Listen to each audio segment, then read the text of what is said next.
Hi, I'm Julia Crescenzi. I'm an actor, and I'm so excited to be on NOLA Film Scene.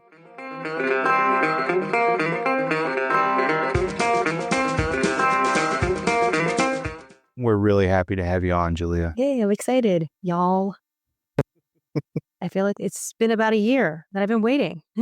You made it. Yay. Yay. So we'll just kick right into it. Brian and I normally talk about meeting in the circle exercise, although you and I were in a circle exercise together, and that's the same one that I met Brian in. Oh. We had one class together before that. That was the very first class at Jim Gleason's. I forgot what it's called, but it was the very first introductory class, and that is where you and I met. And then we did the circle exercise together. He calls that the works now because he gives you the works of everything he has learned to give you a foundation on how to do this career we call acting. Right. That's right. And hi, Julia. Hey. Hi. Hi. I met Brian in the Tuesday morning class. Yes. I wasn't sure. It's been so long since you moved away from us. It's been about a year, actually. About a year and a month. Time flies. Wow. It really does. How's life in Yankee territory? Yeah. It's the same when I came back. I was ready to be back here. It's the same. It's cold. I actually appreciate winter now. I didn't. And I moved thinking, I'll love the warm weather. But if I felt weird not wearing a coat in February. So I actually now like winter and I appreciate it. And I appreciate the fashion and just having seasons. I can measure time. Right now it's fall. The foliage is gorgeous right now. Sweet. Yeah, I'd like to joke that we have summer in February. Yeah. Oh my God. It's hot all the time there. I didn't know what to wear. I was running out of clothes. We were in the 60s last week. The 60s. It was actually really cold up here. It was cold, but now it's gotten warm again. But soon winter will last forever once November hits. Until about May. So when will you get snow?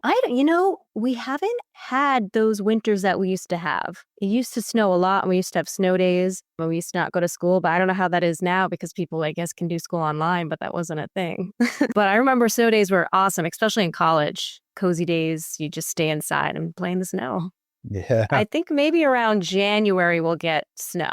Sometimes we get in December, but it's not the way it used to be. Yeah, that's the climate. It's weird. Yeah, we haven't had a harsh winter in a while. Yeah, down here either. I think it's been maybe 5 years since we had a really hard when it snowed up here where it actually stuck to the ground. It was before COVID. I know in Christmas Day 2004 it snowed. Yeah, that's a special day, huh? Yeah. Yeah, I always wanted to snow on Christmas. It snowed in 1973. I was 3 years old, but I have no memory of it. I don't even know if it was Christmas Day. My memory starts about 5. I want snow. I see the snow. I see the pictures. I see on, Christmas specials. The year I decided to become a priest, I was in the seminary. It snowed in New Orleans, 1989. Hell froze over. I went to the seminary. It wasn't for me. Came back. I didn't lose my religion, but I don't practice religion anymore. I'm spiritual, let's say it that way. So when it snowed on Christmas Day, I was actually cooking a turducken. Took it out I turned the oven off and ran outside. We were playing and, building snow people. And I said, okay, God, who is she? And I met Cherie a week later on New Year's Day. And we just celebrated our 17th wedding anniversary. Wow. And she was born on the day it snowed in 1973. Oh my goodness. Wow. That's beautiful. Thank you. I didn't know that one. Yeah, that's pretty cool, huh? Oh. Well, I guess if we're going to talk about significant others, snow days. My wife is from Oklahoma, but she went to undergrad at a college in Iowa, and they would have, big 5-foot high snowdrifts. And she was talking about one day walking from here to there on campus, and she was walking, she'd take a few steps and then she would face plant in the snow and then get up and do it again. And about the third or fourth time she fell and smacked her face on a boulder that was knocked herself out cold in the snow. Yikes. Yeah, I miss having snow though. I thought you were going to say that you were there to pick her up. No, that was before we met. But that story comes up every time it snows because when we had the big snow here, we were pulling the kids around in the backyard behind the tractor on one of those donuts that you pull behind a boat. We aired it up and pulled it with the tractor. Nice.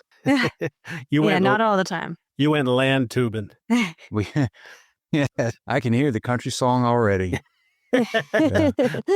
Nice. What's it like up there with acting? Are you getting a lot of stuff up there, auditions? Are you doing theater or what you got cooking up there? Originally, I was a dancer. And then once I got injured, then I got into acting. And then I really got into musical theater. And New York is the place for musical theater. And it's a little bit easier to get auditions for theater because they post on playbills. And sometimes they'll post online auditions, but it's not really like that. Most of it's in person, but anyone can also submit. So I go to those auditions that are listed on Playbill. So it's for theaters all over the country. They come to New York and they will have either a dance call or they'll have a singing call. So I have like a repertoire of songs that I'll sing. I'll sing like a 16-bar cut. I auditioned for Anastasia recently. I'm trying to think of some other musicals. Kinky Boots. Theater's cutthroat everywhere in the country. Since I'm not in the union, I am thinking about joining the union. Actors that are in the union get an appointment. They get to sign up. They get to show up to the audition. I have to wait online. Usually I'll get there really early in the morning. People get there around like sometimes 3 a.m. Wow. And they put a list up outside. Sometimes when I get there at like 7 a.m. before the doors open, like there's already 80 people on the list. And that's just non-union members. So the equity members that get to sign up in the portal, there may be like, I don't know, 200 of them. So I go in once the doors open and equity shows up, then equity gets to audition. And so I wait all day because I'm not priority to be seen for these auditions. So sometimes I'll wait till 4 or 5. Recently, back in April, I went for Black Swan. They were thinking about, I think they might be bringing it to Broadway. And I didn't even get seen for that day. I think there were 4 people before me. Like if I had gone a little bit earlier, I could have been seen. And I remember I had a wedding that day. It was on a Saturday, the audition. So it is hard if you're not in the union. I'm thinking about joining the union, but it is harder to book because you're in the same room as people, you know, who have been on Broadway and things like that. And even if you have been on Broadway, people still do regional theater. There's regional theater. There's a lot of theater in Connecticut. On the East Coast, there's tons of summer stock theaters that actors want to book. So yeah, it's very theater based. You have to keep up with singing and dancing and acting. But when I moved to Louisiana, I really focused a lot on TV film. And I did some theater there too, which was great for my resume. But I think that it's a totally different animal because TV film, you really get most of your auditions through your agent. But you can do a lot of theater just on your own up here. Different types of people too. TV film people and theater people are very different.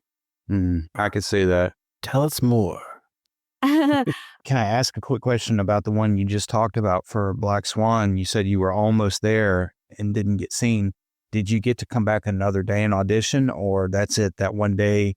If you don't make it through the line, then you're out of luck. So if you have a pretty good agent, I'm sure that you could get an appointment on a different day that isn't open to the public. Theaters legally here have to post that they're doing an open call. So let's say I have my old dance teacher opened up her own equity theater in upstate New York. And so she told me apparently there's some guidelines within equity that she has to post on Playbill where everyone sees the audition. And even if she's not hiring through those auditions, she has to have those auditions. She could hire whoever she wants. Like, so if she knows you, she'll hire you. She's told me before, I host these auditions just because I have to. And sometimes I'm not even going to cast anybody there because I already have in my idea who I'm going to hire. She's like, I will not hire anybody that I don't know, because she's like, I've done that before and, you know, it's been a nightmare and I've had to fire people. So sometimes I'll go to these auditions and I'll just go because I want to be seen by casting just so they get to know me. But they don't have to cast you. They could already have, you know, an idea. They literally have to have those auditions. It's not even like they're looking for anyone. Sometimes they'll say, you know, this has been cast. Like on Broadway, they'll say this has been cast. So some people just go because they want to be seen by casting and it's part of the rules. So to answer your question earlier, if you have a good agent, maybe you could probably get an appointment on another day that isn't open to the public. Because when you go with the public, it's like a cattle call of people that show up. It's just hundreds of people. So I went to the equity chorus call. We have things called ECCs and EPAs. So there's an equity principal audition. And so I went to the equity principal audition because I knew I would get seen because that's when you sing. And most people aren't going to think, oh, I'll go to Black Swan and sing for them. What music is in the show Black Swan?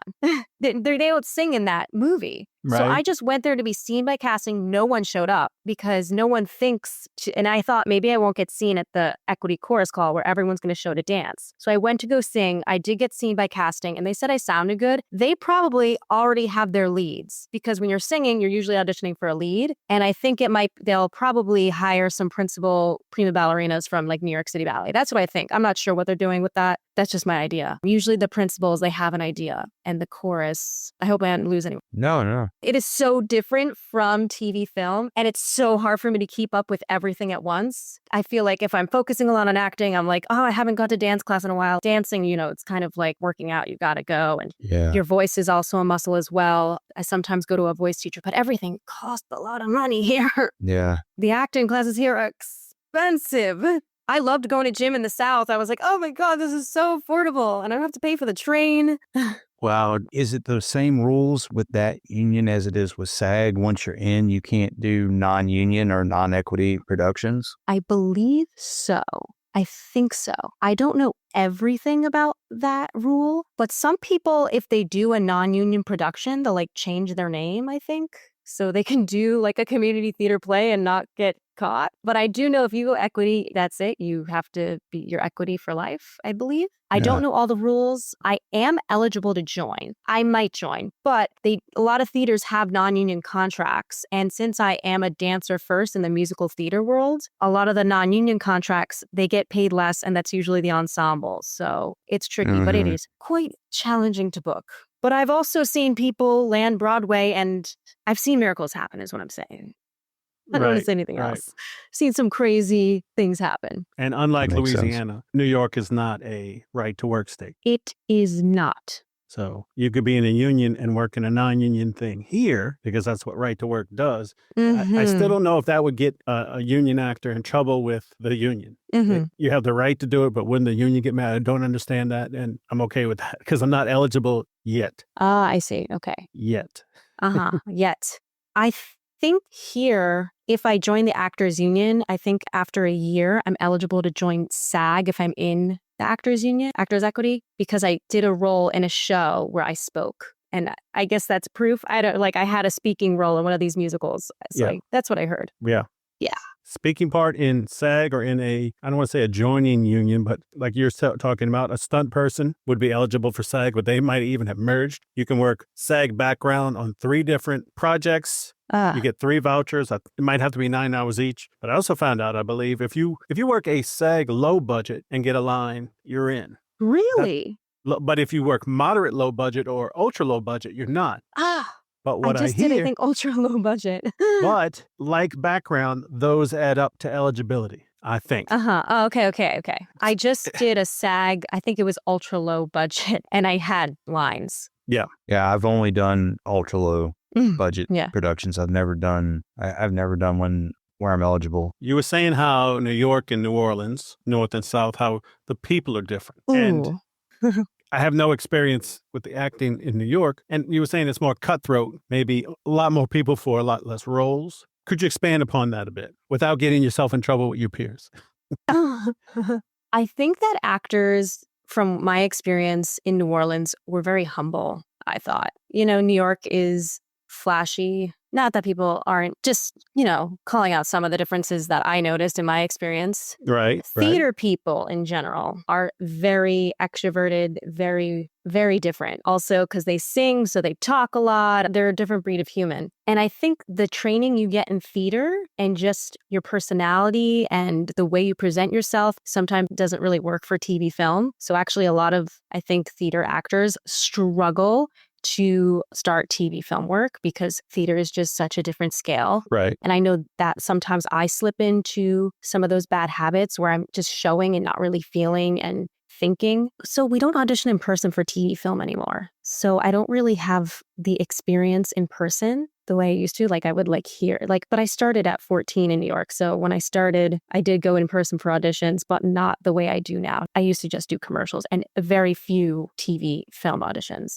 Right. I get so overwhelmed to going to a theater audition. I get very overwhelmed. People are talking a lot. They're chatty. It's like nervous energy. It's a lot. It's kind of like they're letting their energy out where you want to just go into yourself. Yeah. Center. And you want to hold it until you get on that stage, or where I'm assuming you would audition on a stage in a theater. We actually don't, just in the Oh. studio. We don't audition on the stage. Oh, Just it's not like a chorus line. No, it's not like that. It's just Pearl Studios we go to, or Ripley Greer Studios, the theater district. It's the buildings that you'll run into everyone you know also. Mhm. So like a lot of my friends, I went to school in Connecticut, it was only 2 hours away. So I run into usually someone from school. I say hello, or, someone from class. You always run into someone you know in the theater district. Even though New York City's big, once you go to the theater district, it's small. I hope I answered your question. You're like, what are the differences? No, I spiraled. No, that's not a problem. But for me, the stereotypical or the TV version of New York is, hey, I'm walking here. Yeah. And people are walking fast. And if you walk slow on the sidewalk, they're going to run you over, that kind of thing. And that's what it sounds like to me, that city and that lifestyle. It's like condensed, where we're the big easy down here. So it's like, okay, relax, Yeah. We might have less opportunities. You have a lot of opportunities. I'll say it was eye-opening going to Louisiana. We don't know about the TV film scene down there. Uh-huh. And I had so many auditions before the strikes happened. You guys have a lot of opportunity. And also, especially even in the theater scene, like you've got Tulane Theater. That's an equity theater. You could work there for the summer and get, like, it is so hard to book an equity theater here. I booked like 2 theaters there. You could keep doing the Jefferson Performing Arts if you want to audition for their shows, and build a resume and then come to New York. It is so hard to start in New York and build the resume. I booked a short film in Louisiana. You can really build. I would rather do that and then move to New York or Los Angeles. So I felt like, oh my goodness, because some of my friends who live in New York, most people are not from New York that try to pursue this career. So I'm like,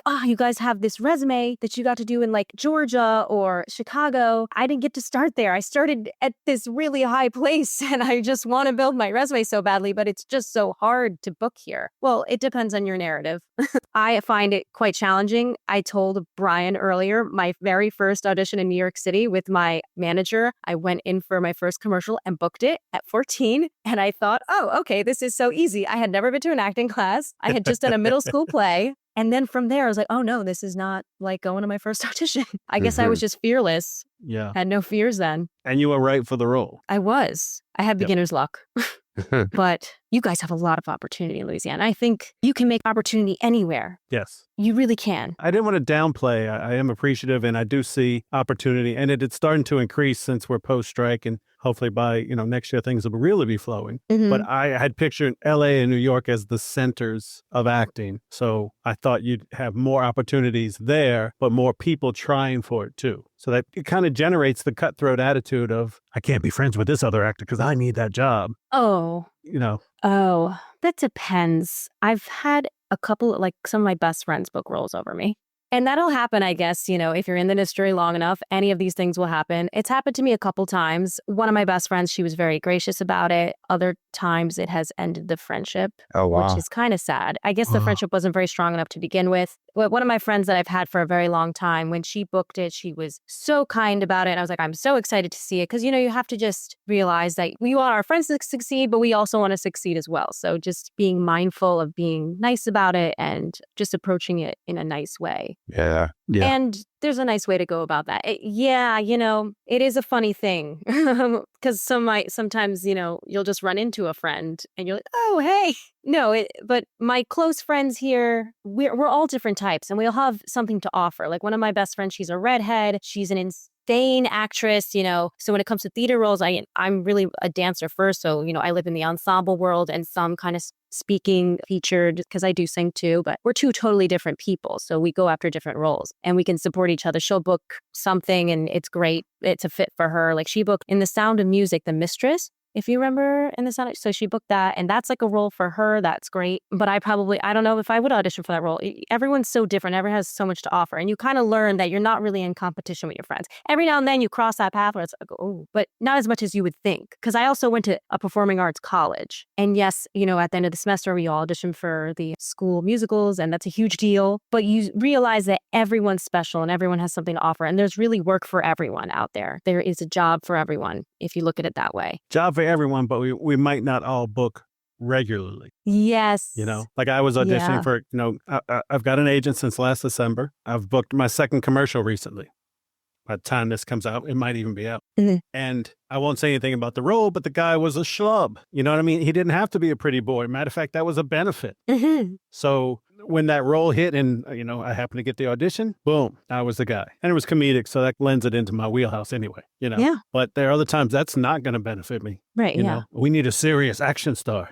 I can try. But we'll see. There's work for everyone. Yeah.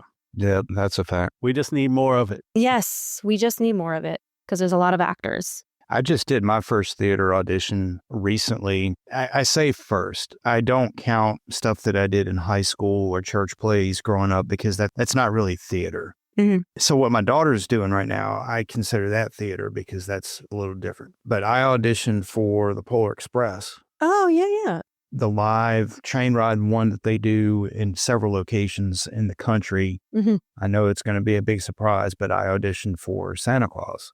And I did not book it, but that was an interesting process. That's the first in-person audition I've done, other than live callbacks. Just a completely different process for me. It was fun. It was fun prepping for the audition and actually doing the audition. I don't normally dwell on not booking stuff. I just move on to the next one and don't look back. But this one, I was a little bummed that I didn't book it because I think it would have been a really fun production. Long. I mean, it runs from right after Thanksgiving until New Year. So it's, it was a pretty long production, but it is what it is. When they were doing the breakdowns, they sent all of it at once and it tells what you need to do for each role. The ensemble, and there's certain groups they had to sing. They had to come up with an original song. And my weakness is singing and my weakness is dancing. And I'm reading and I'm panicking. I'm like, oh, wait a minute. Because Brian and I both took singing lessons with Olivia Peck, but I do not consider myself a singer. I've had to sing in an audition twice now, and not pretty. It's not pretty at all. That one, Santa Claus doesn't have to sing. Santa Claus doesn't have to dance. So it was right up my alley. Speaking to a job for everybody, but I guess I wasn't a good fit. I mean, I'm scarier than the average Santa, I think. You need my belly, is what you're saying.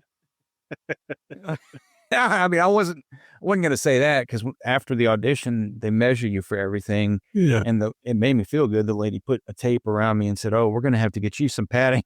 Oh, I didn't mean to cut you off, but I was excited to tell you something that I learned from theater school is they will always book the better actor over the singer. And I have seen some people that I think could barely sing on pitch, but they are just so good at acting. If you can go into the audition and just think about the story, and it takes a while to understand like what songs fit well on your voice. And I have a repertoire of songs that I sing, and sometimes I'll sing Carrie Underwood, like Before He Cheats, like if I have like a comedic audition and it's funny or it might not even fit the show, but I'm just presenting myself in a way. My acting's good on the song. It's funny. People are like, that's an interesting choice. And you kind of want to book the room in that way. But I was always told in theater school, the better actor over singer or dancer, like technical dancer, it's always about storytelling first. So if you can act and just forget the way your voice sounds and just be comfortable with it, I have seen people I never thought were vocally that strong book Broadway and book regional theater. But it takes a while to get used to auditioning in person like that and just going over to the pianist, if you had one, and just singing like that. But once you start doing it, then you can just rip it off like a Band-Aid and almost like you're having fun every time you go in. You're like, I get to do karaoke today,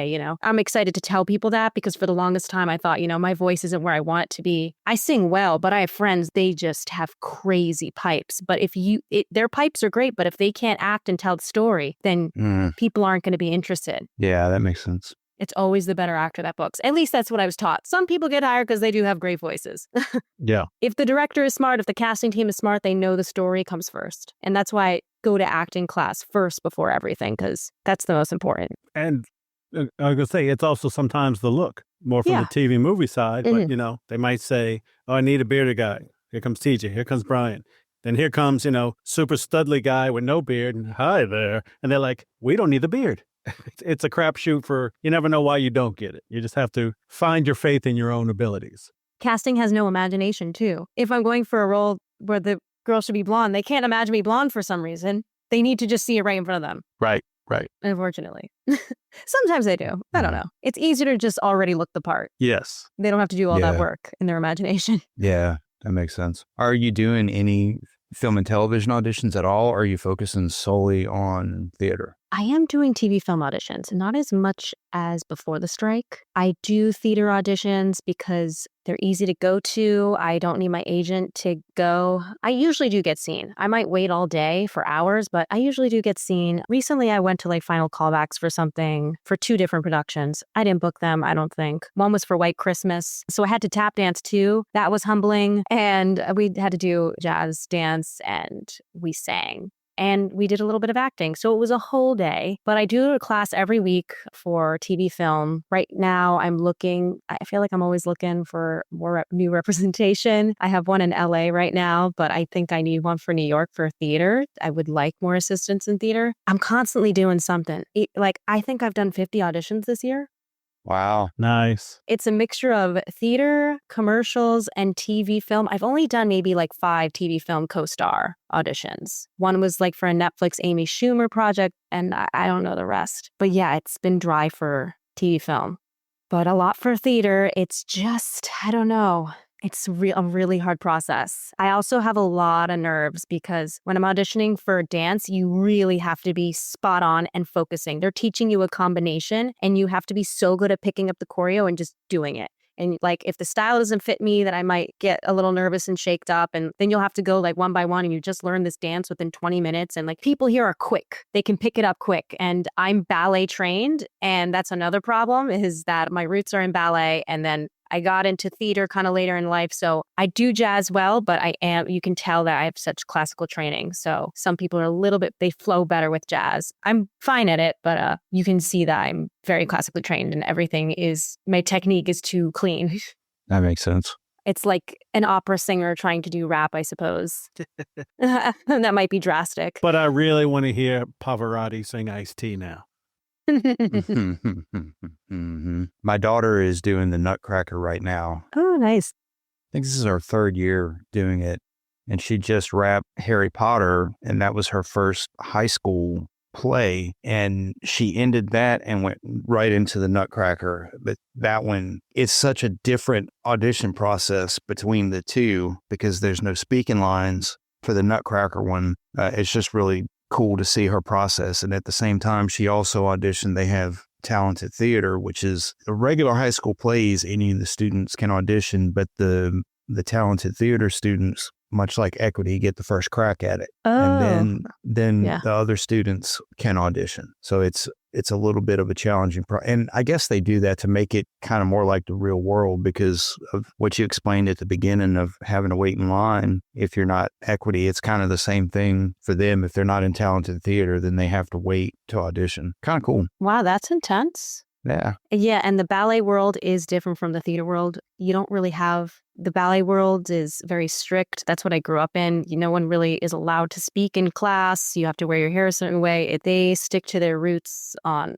the ballet training. And then theater, it's more expressive and creative, and you're allowed to like make a mistake, and it's art. Like in ballet, you make a mistake, it's like you made a mistake. Yeah. And you're going to get fined in the ballet world if your shoes aren't tied right and you're dancing on stage. So that just their whole mindset in the ballet world is different. It's kind of like ballet versus theater is baking versus cooking. Mm. Cooking is an art. Baking is a science, as I understand it, because I don't do either. I just eat. So you have to follow the rules in baking and be perfect. And then theater versus acting, I haven't done theater. You have to be so broad to reach the back row and catch that person. But in acting, the camera's right on you. So you need to be not necessarily small, but you don't have to push. Yeah, you don't have to push. It's such a different experience, especially like if you're in a coaching and you get that coaching done and you're like, oh yeah, this is how it feels to be in a scene and feel emotions. And everything just flows so much better. And when you're not in that, you're pushing, you don't know what's going on, you're blinking or like you're doing some tick because you're just not in it. You're not in the scene at all. You're just an actor trying to act. Trying to do what's right and give them what they want, but you don't know. Yeah. And I forget that. And you're like, oh, God, I have to switch this on again. Right. Oops. And the funny thing is, TJ and I both studied voice acting, and the voice acting is closer to theater than acting because you have to do everything with your voice. Yeah. Okay. Yet still be real. Right. Depending on the role in comedy versus drama and cartoon versus, the realistic animation. I broke my brain.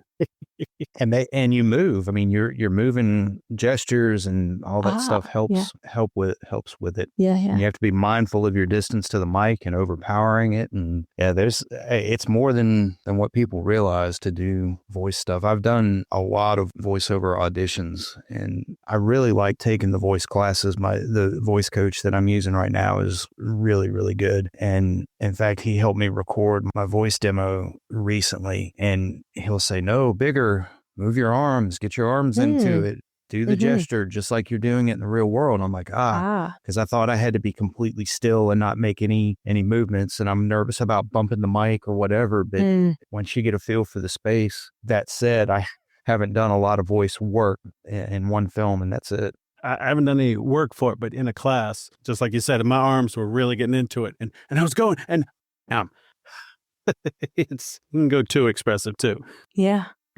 That's funny. I have no desire to do voiceover work. I have zero desire because I have too much going on in the theater world. Like, I can't add another thing. I got to go to so many classes. Got to keep up with so much. I just can't. I know people do it. I couldn't put another thing on my mind. Yeah, I hear you. Yeah, it's a lot. Although it's awesome, especially some people book video game voiceover work. That's real cool. I'm dying to do one of those. I just worked on a short film with one of the actors, and he said he was in Red Dead Redemption, I think, that video game. And everyone loves that game. I played that game. Our buddy Creek Redemption. Creek Wilson was in Red Dead Redemption 2. And I talk for a living. That was easy for you to say. It's all right. We'll fix it in post. We'll fix it in post if it can be fixed. That's coming on a T-shirt. I'm telling you. We'll fix it in post is going to be one of the T-shirt designs. Can we say it's not open yet? Might be by the time of this recording, but could be a store in our future. Oh.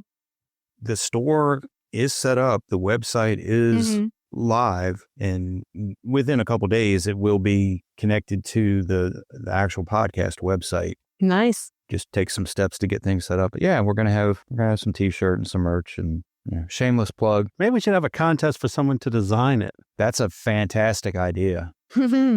Yeah. Hey. Yeah, keep that one in mind. We'll circle back to that one. No hair, lots of area for brain. Oh my goodness. So another question we frequently ask, Julia, and you have the expansion of with theater, is there a dream role for you that, my example for me is Star Wars. If I get Star Wars, and especially if I get turned into an action figure, that's it. I'm done. You know what I mean? I can die happy. Yeah. So is there something that you secretly dream of? Like, I want to do this. Yeah, that's actually so funny because with TV film, you're usually always auditioning for a new work. With theater, part of your job is to look at all of the roles that fit you and try and find rep to work on. So when that audition comes up, you go in for it. So I've auditioned for the show Anastasia probably 10 times. I got close in the Broadway tour. Recently, just a month ago, I got to final callbacks because it's a ballet focused. The ensemble is ballet focused, and ballet is kind of a dying art. So whenever there's a ballet audition, I go, and I usually get very far in the calls. So that's funny because I have like a list of roles that I want to play. And sometimes it stinks because the shows close on Broadway. If the ticket sales aren't, going, so maybe they'll get a celebrity to do, like they have had so many celebrities in Chicago that just replaced Roxy Hart. And the show's been running forever. So the celebrity, calls in ticket sales. But for me, some of my dream roles, some of them I think I might have aged out of. It's okay. One of them is Dear Evan Hansen, Zoe Murphy. I auditioned a long time ago for the workshop production of it in Washington, D.C., and then it moved to Broadway, and they raised it like a half note, the score. And before it was like it could fit perfectly in my voice, but now it's like just a little, like I can hit the notes, but they don't sound as lovely. I'm more of like a mezzo-y soprano. So Zoe Murphy and Dear Evan Hansen. But, they have she's a high school. In theater, you can flirt with age because it's not as intimate with the camera. Right. They've got 30-year-olds playing high school kids. That's one of them. Anastasia. Phantom of the Opera also closed on Broadway, but that was a ballet-based show. What else? Charity, Sweet Charity, if you know the musical, they have a movie on it. I'd love to be in Chicago. I might be a little young for Chicago. It's women who like murdered their husbands. They're kind of like they're in jail. Don't let my wife see it. She watches enough true crime. I get it. What else? What are some other musicals? Right now on Broadway, they've got so much new work going on and they're doing a lot of different representation now with people. So Broadway's always changing. There's not too many right now that like, I'm like, I have to be in this show. I'm blanking right now. It comes back to me. No, you're doing good. 9 to 5 also. Love Nice. 9 to 5. If you've seen 9 to 5, the musical is awesome. It's you know what's hard about theater? You know why people don't like it and like going to it? It's so hard to find a show where the storyline's good, the music's good, and the dancing is good, and it doesn't look too overdone and cheesy. It's very hard to find. I actually rather do theater than watch it sometimes because there's a lot of bad storylines out there that just aren't believable. So that's why I think it's not that popular. But you have to see Wicked if you ever come to New York, or if Wicked ever goes to that theater, the Sanger Theater. Yep. Yeah. I saw it. Oh yeah, that's just breathtaking. That music, and they're coming out with the movie. Right. Yeah, I saw it when they were here, probably 2016, 2017, somewhere along there. It was incredible. Yeah. Very well done. Okay, you liked it. Yep. I just don't go out too much, especially with my work schedule. I know that's the thing. Like you have to go out to go see the theater, and like it's hard to do that, and it's expensive. Spamalot came to town, and I am a huge Monty Python fan. And the thought of going to sit and watch it was like, not anxiety, but just, oh God. You know, you would think someone from New Orleans who can deal with Mardi Gras crowds will be okay with other crowds, but it's just the opposite, you know. Yeah, and the seats are small. They're not comfortable seats. And I am not. And it's like, you got to make sure you get to the theater. You got to get your tickets. It is a hassle. It's nice afterwards. You're like, oh, that was good. I got myself out. Yeah. Once I get to do acting as my only career and I can drop my cleaning, I'll be going to more theater. Hopefully. Well, hopefully I'll be booking every day, but I'll have more free time. We just want Joe Rogan levels of money so that we can quit our other job. I know. Yeah. Even half that. I'm a server. I've been serving for 10 years. Oh, wow. 10 years. You got to sacrifice for your art. Yep. Ugh. Do you walk everywhere up there or do you drive? So I live outside of Manhattan. It's about 35 minutes for me. I take the train in. I don't like to drive around Manhattan, but I'll drive in the suburbs outside of the city. When I did live in Manhattan, didn't have a car. No one has a car in Manhattan. It's just so expensive to have one. And your rent's already so expensive. So I take the train, subway. Yeah. Because you got to pay for a parking spot, right? Oh, yeah. That's expensive. And you can't even, it's impossible to drive in the city. But something I'll say about New York City compared to New Orleans, everyone kept saying, oh, New Orleans is like this party city. You're going to be like partying all the time. In New York City, I don't drive. Okay. So the party doesn't stop because you don't have to worry about drinking and driving. Hello. That's a good point. There's a bar right outside your house. Everywhere you go, there's a bar, you know? So yeah. New Orleans, and we're open till 4. I know you guys have 24-hour bars, but I always felt like I maybe the cold weather makes you party too. Maybe. Makes you want to drink too. That makes sense. We might have lost a lot of the 24-hour bars, you know. From COVID, maybe. I think we've hit that magical moment where we're going to call it. It's time. Yep. All right. We're done with you, Julian. Woo! Yay. I hope it didn't hurt too much. I got Finally my thoughts got out. you on here. Yeah. You did it. Sweet. Cool. It was nice seeing y'all. Y'all. Yeah. Not only nice seeing you, we're glad to give you the opportunity to say y'all again. Y'all. I still say it.